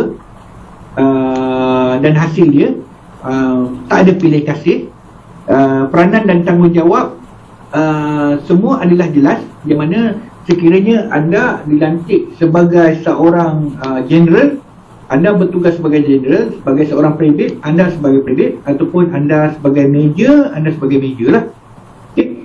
Satu set proses dan peraturan yang sangat jelas, yang mana setiap arahan perlu sampai daripada atas ke bawah lah, daripada presiden kepada sekian, dan kepada A, kepada B, dan terus turun ke bawah. Sebagai contoh, kalau kita lihat ada setengah-setengah kementerian menggunakan kepimpinan ini, yang mana sebagai contoh, sekiranya seorang pejabat awam M41 ataupun PTD dah M41, dia nak hantar panggil minit ceraian kepada menteri, dia akan hantar daripada M41 hantar pada M44. M44 dah setuju, baru hantar pada M48. M48 dah setuju, hantar pada 52, lepas tu 54, lepas tu pada bos naik sampai TKSU. TKSU kata okey dah setuju, baru hantar pada KSU. KSU kata setuju, baru naik pada menteri. Agak-agak berapa lama? Tak naik kat atas. Ambil masa kan? Lambat sebenarnya. Jadi antaranya itulah antara kekurangannya. Tak cekap kerana semua harus melalui rantaian perintah. Maksudnya kalau di 41, kira maksudnya dalam rantaian tu dia kata kau paling bawah sekali, kau tukang bawa beg. Kalau bos tengok, macam contoh saya dulu pergi meeting kat luar negara, bila menteri toleh kepada KSU, dia toleh begini, KSU toleh, KSU pun toleh TKSU, toleh TKSU pun toleh kepada my boss. My boss tak tahu nak jawab soalan tu, dia toleh pada saya, dan saya adalah 41. Apabila saya toleh dinding. Nak cakap macam mana, akulah yang kena jawab walaupun tak tahu. Macam itulah cerita dia. Itulah 41. Okay? Itulah kekurangannya. Bila nak kasih arahan, dia toleh sampai kita lah toleh pada dinding, kita lah yang kena buat. Maka apabila kita kasih maklumat tu, kita toleh pada bos, bos dia jawapan dia A.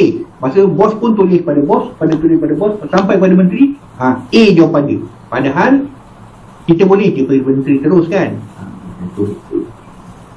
Ia telah menyekat kreativiti dan inovasi dan pemikiran bebas. Dia tidak memupuk kerjasama atau membina hubungan dalam pasukan. Dia tak akan membuat hubungan dalam pasukan. Hubungan baik tak ada.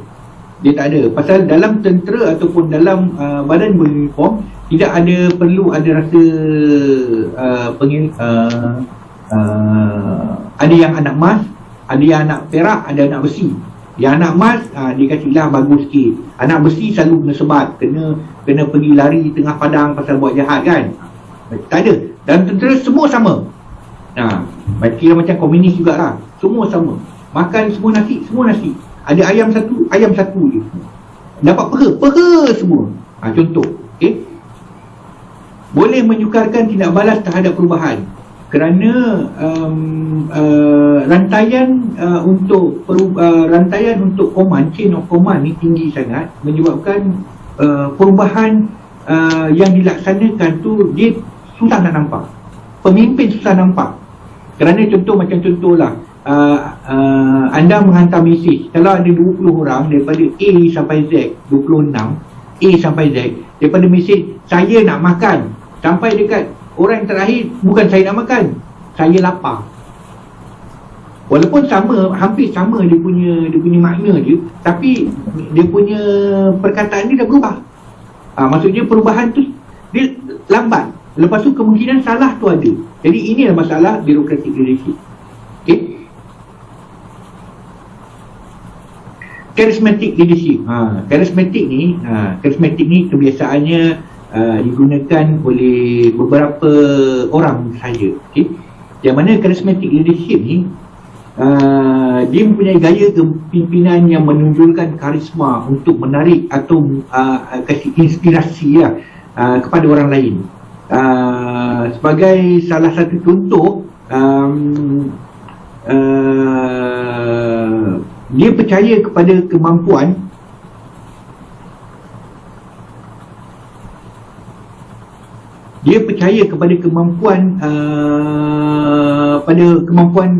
visi dan kemampuan diri sendiri kepada para pengikut. Dia tunjuk kata, oh saya sebagai seorang yang pandai, maka kata semua orang kena ikut saya, macam tu.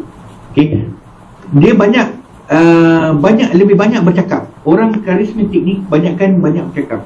Okay. Sebagai contoh, ada satu cerita antara karismatik leadership ni, kalau anda boleh tengok kebiasaannya, orang nak tunjukkan karisma dia macam contoh ustaz. Kalau seorang ustaz ataupun orang yang berpengaruh, ustaz lah biasa, dia akan pakai serban kan. Lepas tu dia akan letak kain selempang dekat punya bahu. Okay. Dan bila kita nampak orang tu dekat masjid, orang ni ustaz ni, ini imam ni, kita akan rasa, perasaan kita orang ni mesti tinggi ilmu dia, bijak ni. Tapi sebenarnya orang tu datang nak baca Al-Quran, dia nak baca Al-Fatihah pun tak tahu, tapi dia pasal dia punya karismatik tu, dia ada pakai serban tebal dengan dia punya ada selempang tu, kata kita orang luar yang tak kenal dia, kita kata dia ni bagus ni orang ni. Dia menunjukkan aura, maksudnya cara pemakaian dia. Okay. Macam contoh Ralph Lauren ni, dia nak tunjukkan karismatik dia, cara pemakaian. Okay. Cara pemakaian, dia akan memberikan akan menunjukkan inilah cara yang terbaik. Ataupun kalau kita tengok iklan-iklan, itu cara macam mana gaya kepimpinan karismatik, nak menunjukkan Dior, dia pakai spray. Orang yang pakai minyak wangi ni akan meningkatkan dia punya karisma dia punya gaya dia. Ataupun siapa yang hisap rokok kan, contoh siapa perokok dia akan pilih Dunhill. Kenapa? Tulis Dunhill, lepas tu dekat situ Dunhill dia ada 3 dia punya tema tu, itu yang mana salah satu tu adalah karisma, menunjukkan bahawa orang hisap Dunhill ni orang yang paling kaya, so hisap. Nak tunjuk karisma. Ataupun hisap Pipe, menunjukkan dia ni orang yang berpangkat.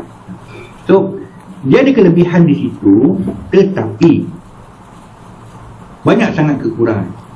Kerana kebiasaannya orang yang ada charismatic leadership ni kebanyakan dia suka bercakap tetapi dia kosong, dia ilmu dia kurang, tapi dia suka bercakap. Dia karisma dia kerana dia cara penampilan dia, cara perawakan dia cantik, dia orang nampak dia, oh dia ni orang yang bagus. Tapi sebenarnya apabila dia sebenarnya dia tak tahu apa-apa, dia kurang, dia cuma ada dia punya gaya kepimpinan itu cuma boleh mempengaruhi orang untuk mengikut dia, pengaruhi orang untuk ikut dia. Macam contoh Iblis lah. Iblis kan dia bukannya handsome sangat pun, tapi dia ada karismatik cara. Jangan pergi semayang. Minum arak ni bagus, minum, kita mampu. Kita pergi tidur, pergi cari rumah tukang urut, kita urut badan. Contoh macam tu. Iblis semua dia karisma dia kat situ. Karisma dia cakap jangan. Dia sangat memberi inspirasi dan motivasi. Dia kata kalau kau buat ni, kau minum ni, kau nampak semua bulan tu, semua kau nak apa dekat dalam dunia semua nampak. Kalau kau minum. Dia mendorong rasa persahabatan, kerjasama dan kesatuan. Maksudnya contoh orang yang karismatik ni, dia kebiasaannya dia mempunyai satu agensi yang mana ada network. Contoh seorang menteri, dia tak ada network dengan negara lain, pemimpin negara lain, menggunakan khidmat daripada agensi network ni untuk mendapatkan memperkenalkan terhadap seseorang di negara lain yang tersebut mempunyai kuasa. Faham? Jadi orang yang ada charismatic leadership ni, dia biasanya dia akan gunakan karisma dia untuk mempertemukan antara dua orang. Okey, membuat pengikut rasa didengari, dipahami. Biasanya menjadi pendengar setia. Dia menciptakan juga pergerakan ke arah positif. Dan juga boleh, kekurangan dia boleh menjadi lebih fokus pada diri sendiri daripada orang sekeliling. Dia suka menonjolkan diri, dan mempunyai potensi untuk menjadi layan diri. Sering dilihat sebagai titik atau tidak jelas. Maksudnya kita boleh tengok sebenarnya dia ni bercakap kerana dia banyak karisma dia macam contoh cara berpakaian atau cara percakapan dia berkarisma. Tapi bila kita tengok, bila dia bercakap sebenarnya dia ni bodoh sebenarnya, tapi nampak macam bijak. Contoh macam tu, kita akan terasa. Soalan kat sini ada soalan sekejap. Atisha tanya, line of communication di dalam pelaksanaan kerja amat penting dan secara tidak langsung cara kepimpinan birokratik perlu dijalankan. Ini digariskan dalam my portfolio. Seperti yang Tuan Penceramah katakan, cara ini adakala melambatkan proses. Jadi adakah cara sesuai sekiranya diubah dalam? Ya, ada. Ada beberapa cara yang sesuai, yang mana ada beberapa tahap yang kita perlu potong. Yang mana contoh sekiranya line of command tu katalah anda sebagai PSU, atas dia KPSU, atas dia SUB, atas SUB tu ataupun PSU, atas dia KPSU, lepas tu TSUB, ada SUB, lepas tu ada timbalan timbalan ketua setiausaha, lepas tu ketua setiausaha. Okey, ada beberapa dokumen tu kita tahu yang mana kau tak perlu pun nak hantar pada orang-orang ni, cuma maklumkan sahaja. Maka kita kan maklumkan, tapi memastikan bahawa ada beberapa set tu yang ini dia tak perlu tahu pun, bukan dalam bidang dia, yang mana kita boleh bypass. Okey, yang mana kita perlu buat sesuatu untuk memudahkan, memindikkan birokrasi tersebut, ataupun dalam kerajaan kita panggil cut birokrasi kan, buang red tape. Okey, ada benda ni adalah sesuai. Contoh dalam beberapa keadaan sesuai untuk mendapatkan maklumat yang cepat. Sebagai contoh ketika dalam perbincangan ada beberapa maklumat yang kadang-kadang ketua tak tahu, bos tak tahu. Pasal bos dia cuma tengok-tengok, dia ambat kebanyakan ketua ataupun ketua anda, contohlah anda ni adalah 41 ataupun 48, bos ataupun SUB ataupun TKSU ni kebiasaannya dia akan lihat on surface, dia bukan dive deep, no, dia not dive deep benda tu, kerana mereka tak perlu tahu begitu detail on surface. Kadang-kadang ada sesuatu benda yang detail yang diperlukan oleh contoh menteri, yang mana anda lebih mengetahui, sepatutnya anda yang kena pergi untuk cut the birokrasi, yang mana sebelum anda pergi tu anda kenalah maklumkan kepada 2-3 orang tu macam TKSU ke, terangkan dan pergi bersama-sama dengan dia, contoh itu. Dia akan cut the process, okay? Dia akan mempercepatkan proses untuk membuat keputusan sekiranya keputusan perlu dibuat dengan cepat, okay?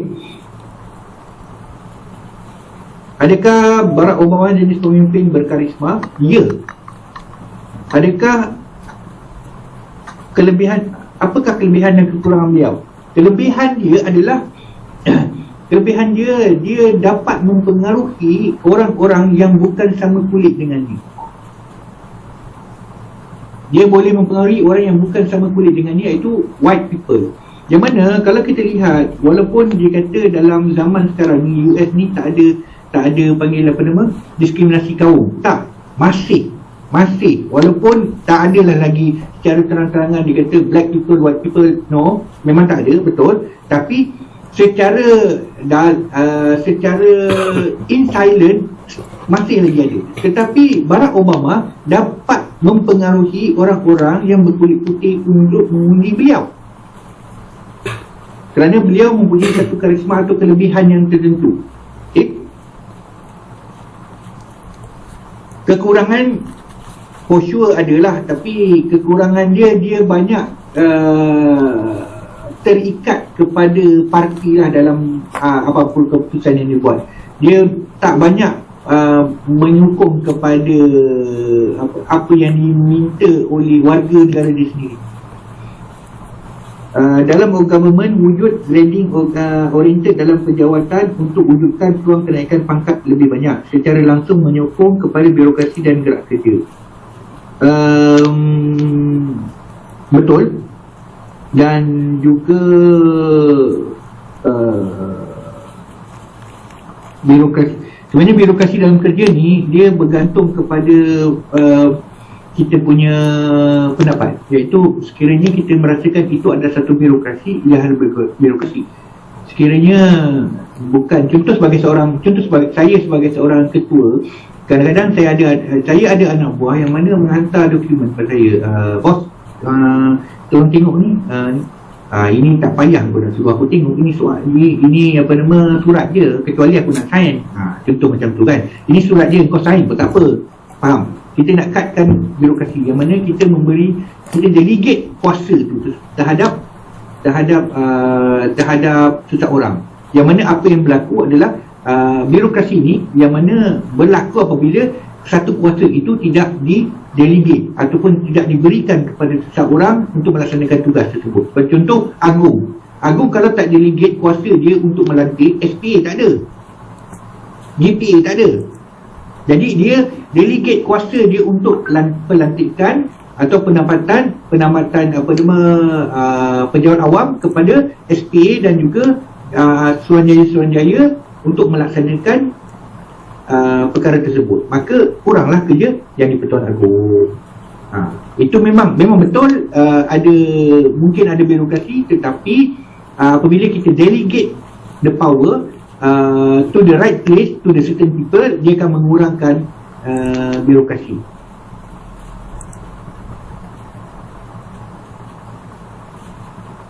Okey, kita sambung, tak banyak, sikit je pasal dah banyak, dah lebih pukul 1, kesian orang nak makan. Okey. Okey, jenis kepimpinan delegatif ataupun laissez-faire, iaitu menggunakan kemahiran komunikasi dan daya tarikan untuk mempengaruhi orang lain, kemampuan untuk berhubung dengan orang lain pada tahap yang lebih dalam, iaitu mempunyai kelebihan, memberi kuasa kepada individu untuk memperhatikan kemahiran dan kepimpinan mereka, tanamkan rasa berdikari, kurangkan rasa takut akan kegagalan, semua orang akan gagal, menggalakkan kepercayaan antara ahli pasukan dengan ketua, yang mana dia menggalakkan hubungan banyak pada hubungan trust. Dan laissez-faire ni banyak diamalkan di Perancis lah, dari negara-negara Eropah.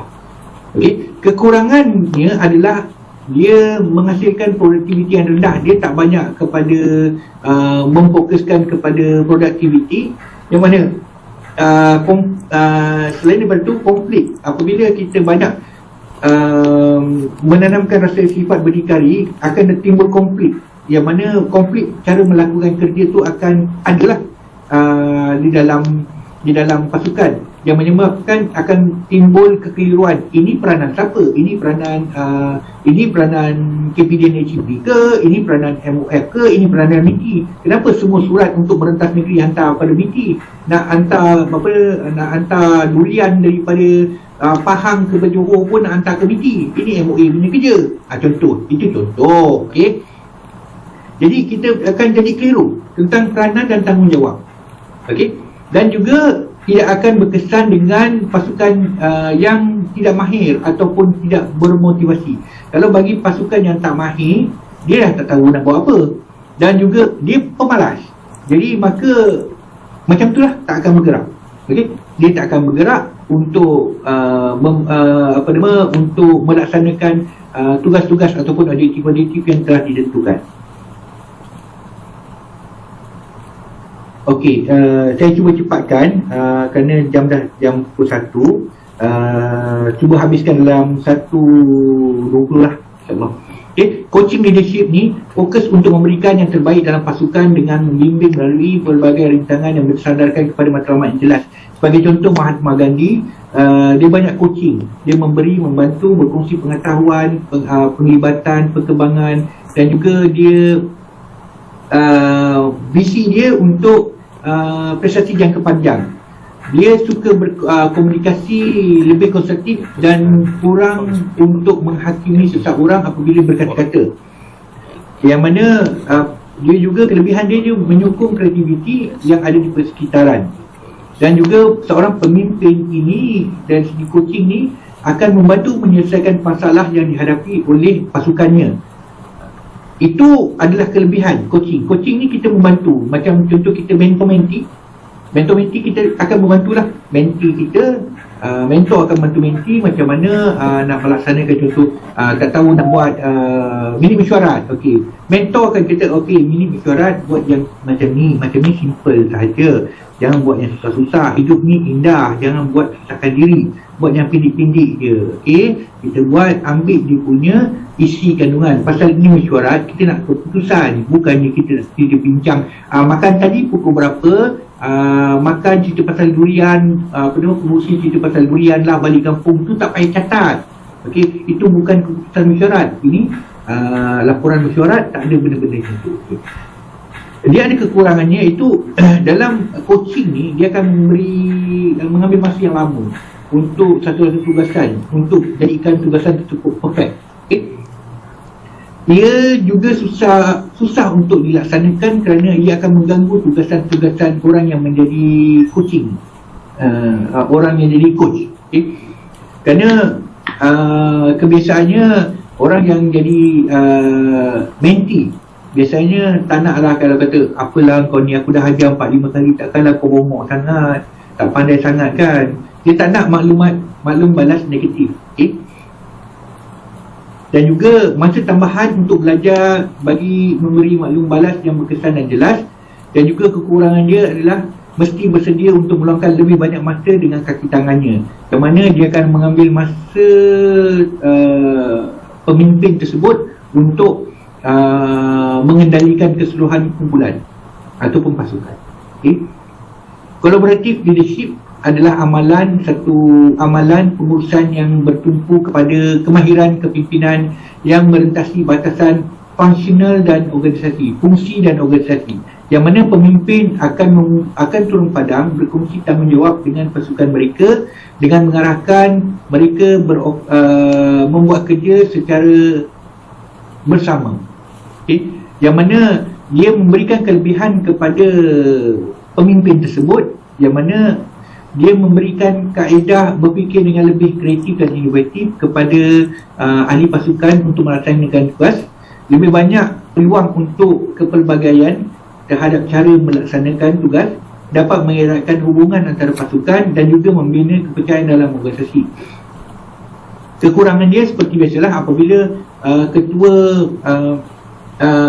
datang turun ke padang, maka dia akan menyebabkan kekeliruan dalam peranan dan tanggungjawab, dan juga akan boleh menimbulkan konflik dalam pasukan dan juga potensi merebut kuasa di antara pemimpin. Itu antara kekurangan collaborative leadership. Servant leadership iaitu memberi tumpuan yang terutamanya kepada pertumbuhan dan kesejahteraan orang dalam komuniti setempat. Kebiasaannya kita boleh dapat servant leadership ni adalah Pak Imam, ataupun kita boleh letak tengok kat sini ketua kampung ataupun penghulu. Ni adalah servant leadership.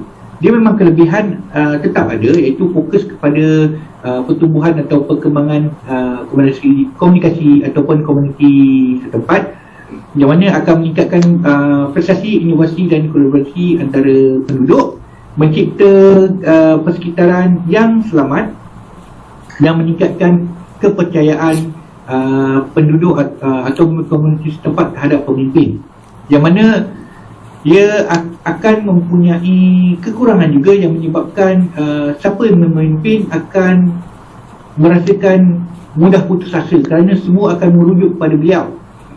Dan segi sumber, sekiranya kekurangan sumber untuk melaksanakan tugas-tugas ataupun objektif-objektif, maka pemimpin ini akan burn out ataupun dia akan kelelahan, dan juga sukar untuk melantik pemimpin lain untuk menggantikan tempatnya kerana orang akan banyak tertumpu kepada beliau, mengambil masa lama untuk mencapai matlamat dan juga melihat hasil yang telah dilaksanakan, dan juga berpotensi sebagai lemah dalam mengendalikan kepimpinan.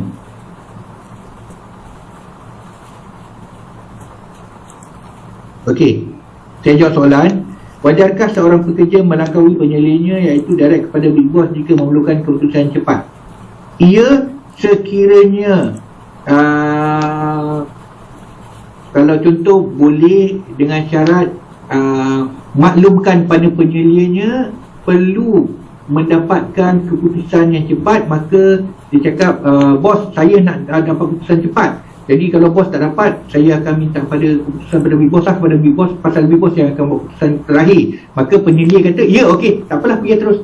Tapi maklumkan dulu, maklumkan. Biasa maklumkan sebagai panggil courtesy lah, courtesy pada bos. Bukannya kita kata kita nak melangkau terus. Memang kita langkau, tapi kita courtesy, kita beritahu. Kerana big boss akan tanya, kau dah check dengan bos kau?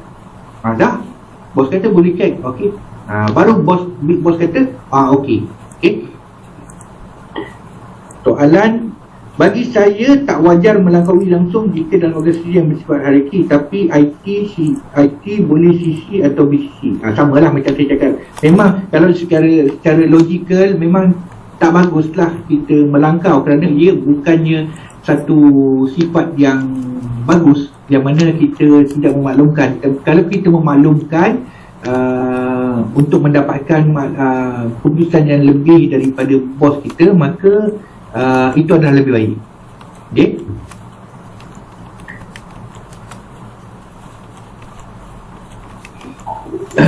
Okay, Six Thinking Hat ini memang sangat terkenal daripada Edward de Bono. Okay, bagi yang tanya tadi, okay, dia macam ini.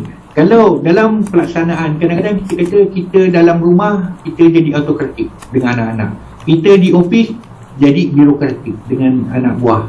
Kerana apa? Kita menukar topi-topi kita pada waktu-waktu tertentu, yang mana apabila kita berdasarkan kepada Edward de Bono dalam pada tajuk buku dia adalah Six Thinking Hat ni pada tahun 80-an, 86 kalau tak salah saya, yang mana dia kata sekiranya orang itu mencari satu objektif ataupun mencari fakta, berdasarkan kepada fakta, maka dia sebenarnya memakai topi putih, yang mana dia banyak mengenai data dan maklumat. yang mana maklumat dan data ini digunakan ataupun disimpan untuk mengenal pasti mungkin maklumat-maklumat ini yang didapati akan digunakan pada kemudian hari. Dan topi merah digunakan untuk sekiranya dikaitkan dengan perasaan, gerak hati, emosi. Topi merah juga membolehkan orang mengemukakan perasaan tanpa alasan atau prasangka. Seperti contoh dalam cara pelaksanaan kepimpinan demokratik. Okey, dia ada berdasarkan pada semangat, gerak hati dan emosi. Topi hitam adalah berkaitan dengan hati-hati. Dia digunakan untuk penilaian kritikal. Kadang-kadang topi hitam ini terlalu mudah dipakai. Sangat berhati-hati apabila sesuatu itu tidak jelas. Yang mana dia akan kadang-kadang dia akan bertukar. Sama ada dia pakai topi hitam, lepas tu dia pakai topi putih. Topi hitam, topi putih. Tapi orang yang memakai topi kuning untuk berpandangan positif terhadap sesuatu. Dia mencari faedah dalam keadaan. Topi ini mendorong pandangan positif walaupun pada orang yang selalu kritikal. Contoh, dia kata, apa nampak tu? Nampak pocong? Tak ada, bukan pocong tu. Itu kain je. Dia kerana dia suka pakai topi kuning. Yang mana dia membuat satu keputusan, yang mana keputusan tu dia kata, dia suka berfikir positif. Yang ini bukan. Ini bukan hantu ni, dia kata. Ini suka kain saja, tak ada apa. Dia pakai topi kuning. Topi hijau adalah untuk pemikiran yang kreatif dan menjana idea yang baru. Ini adalah cara cap bagi pemikiran kreatif. Bagi orang yang suka berfikiran kreatif, maka dia akan menggunakan topi hijau, yang mana kebiasaannya digunakan orang yang mempunyai gaya kepimpinan transformational ataupun yang menggunakan cara kepimpinan transactional leadership. Dia akan pakai topi warna hijau. Topi biru adalah mengenai kawalan proses, digunakan untuk berfikir tentang berfikir. Topi biru meminta ringkasan, kesimpulan dan keputusan. Topi biru ni apabila dia nak mendapatkan satu arah atau menganalisa situasi kebiasaannya dalam organisasi untuk mendapat keputusan yang cepat, maka dia akan menggunakan topi yang biru. Tapi sebenarnya kebiasaannya manusia ni akan menukar-nukar topi-topi yang disebutkan oleh Edward de Bono ni berdasarkan kepada keadaan-keadaan yang tertentu, yang mana dalam gaya kepimpinan mereka. Sekiranya kalau mereka rasa perlu mengawal satu proses, seperti contoh perlu menjadi sebagai birokrat, maka dia pakai topi biru nak kawal proses tersebut. Ataupun dia gunakan beberapa topi, contoh dia pakai coaching untuk mengetahui kalau contoh dia gunakan coaching,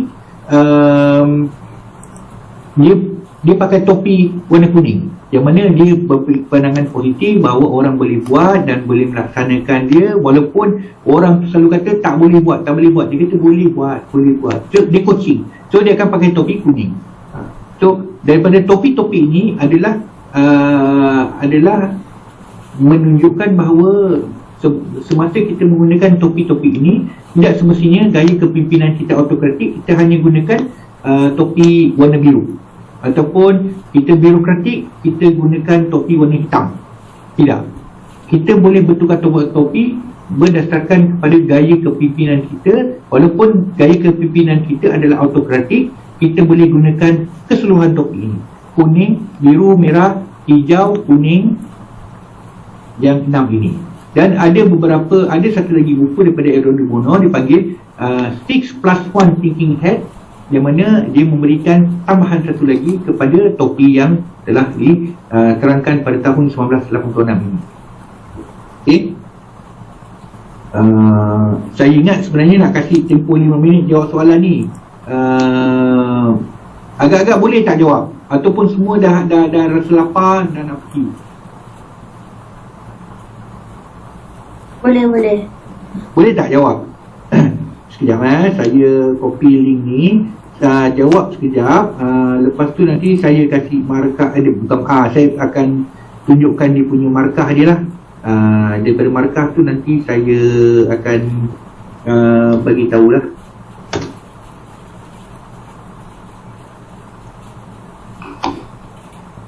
Kejap, dia ni tak sampai 2 minit pun jawab soalan tu, 12 soalan.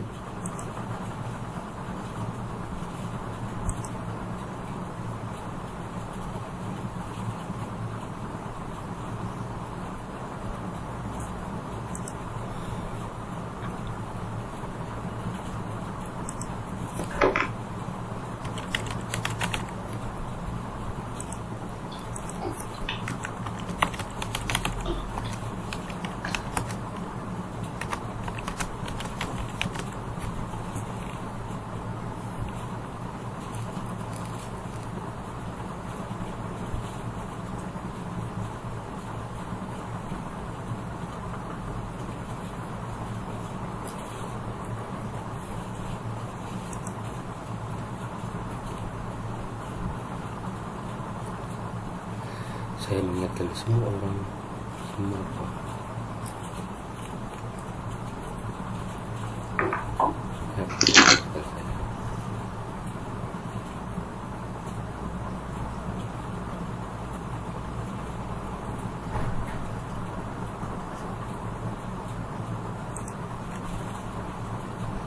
orang saya berkomitmen tinggi dan bermotivasi.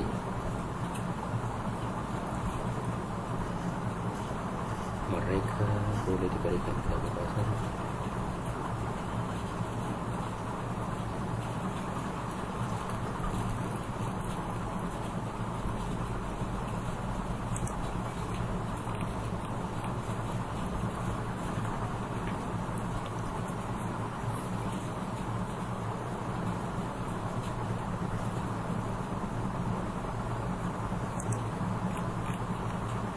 kami tarik akhir 8 jam untuk proses ini juga.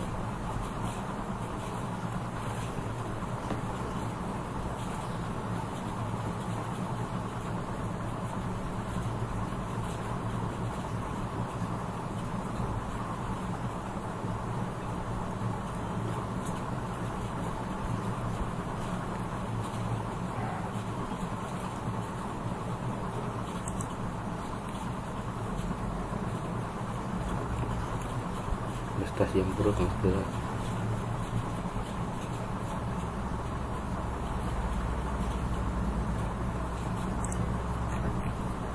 saya pun mengembangkan dan menerapkan seluruh yang baru dari saya.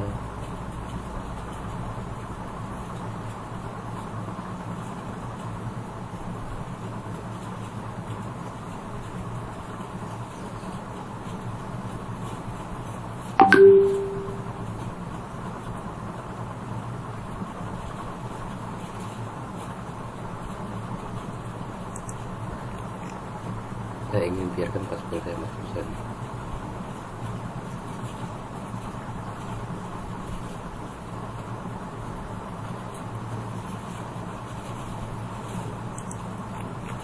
Saya mempunyai orang baru dalam personality saya.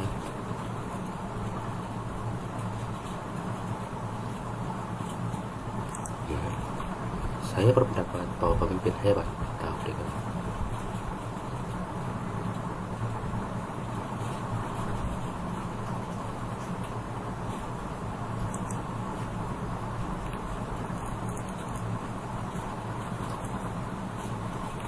ditanya sama ada saya beritahu sama saya.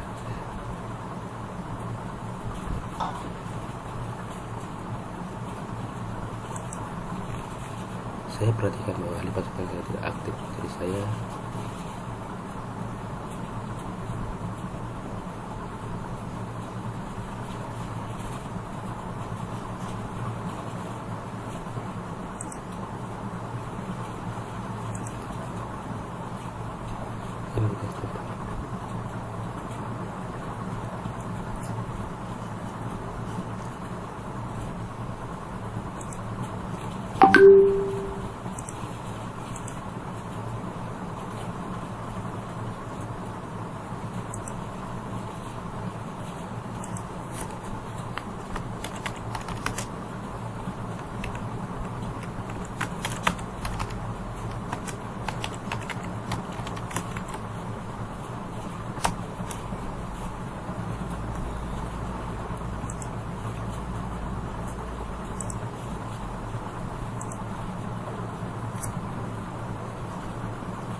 Baru betul gambar.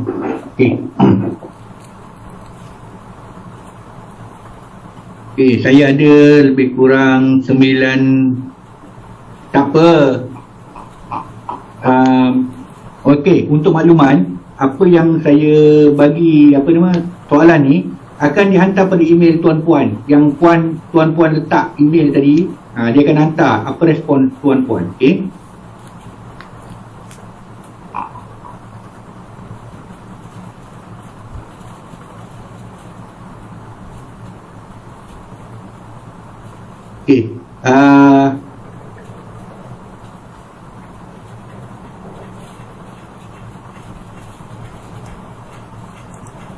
Okey, saya share skor lah.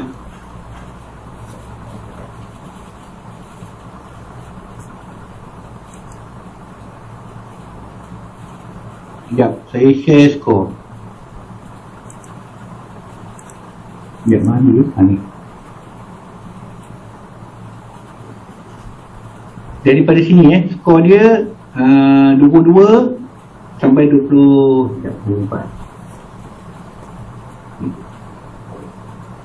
Kebanyakan daripada 22 ada 22, 23. Okey, tuan-puan boleh tengok nombor sendiri 26. skor.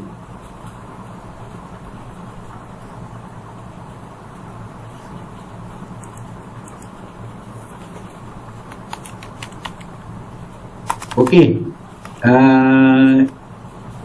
saya stop share. Lepas tu saya akan terangkan lah. Saya tunjukkan dia punya apa makna dia, maksud dia, nombor-nombor ni. Okay.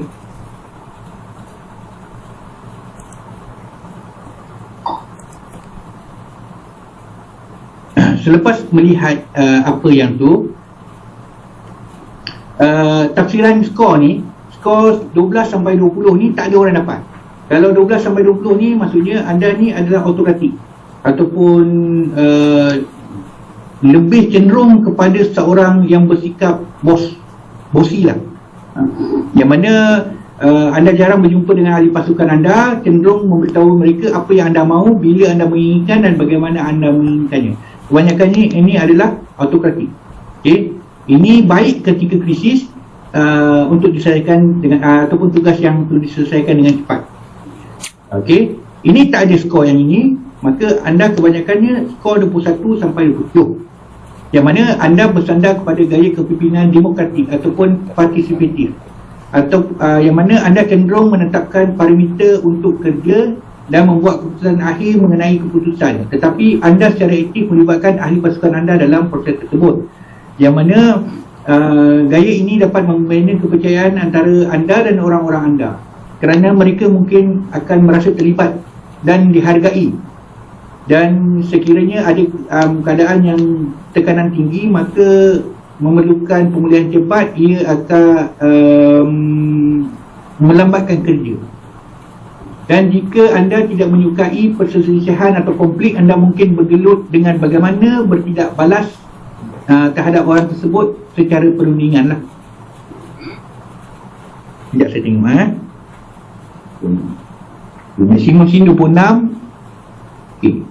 Yang terakhir adalah laissez-faire, dan kebanyakan tak adalah skor 28 sampai 36 ni tak ada, kerana ini banyak kepada gaya kepimpinan laissez-faire yang mana memberikan kebebasan kepada ahli pasukan untuk mencapai matlamat mereka sendiri, yang mana ketika anda bekerja dengan kontraktor dan pekerja bebas yang anda percayai, anda berikan kebebasan mereka untuk melaksanakan berdasarkan pada pengalaman. Sekiranya mereka tidak ada pengalaman, masalahnya akan berlaku bencana lah.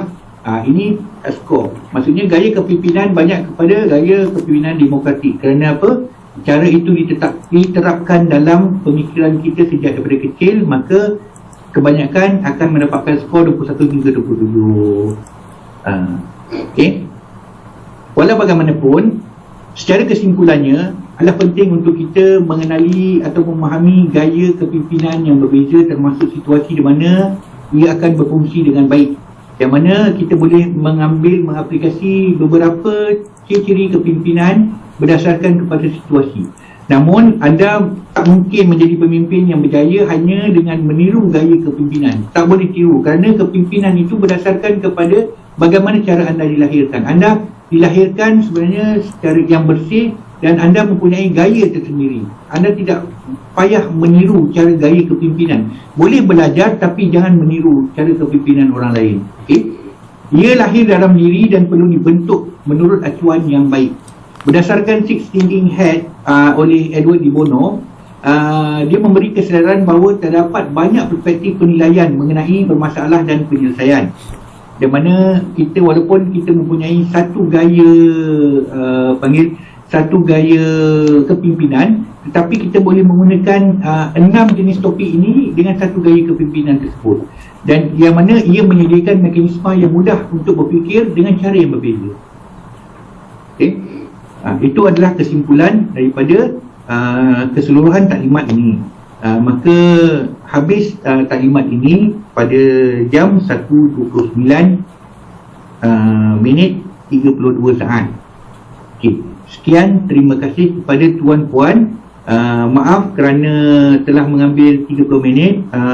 Kalau tu kita boleh start lah pukul 3. Jadi saya nak cuba shift, tapi kita akan habis sebelum pukul 4.30. Okey? Boleh? Tuan-puan? Boleh tuan. Boleh. Saya tahu semua ada masa. Boleh. Assalamualaikum warahmatullahi wabarakatuh. Waalaikumsalam warahmatullahi wabarakatuh. Okey, terima kasih tuan. Salam. Sama. Terima kasih. So pukul 3 kita jumpa balik ya. Okey, pukul 3. Ya. Terima kasih. Sama. Okey. Recording stopped.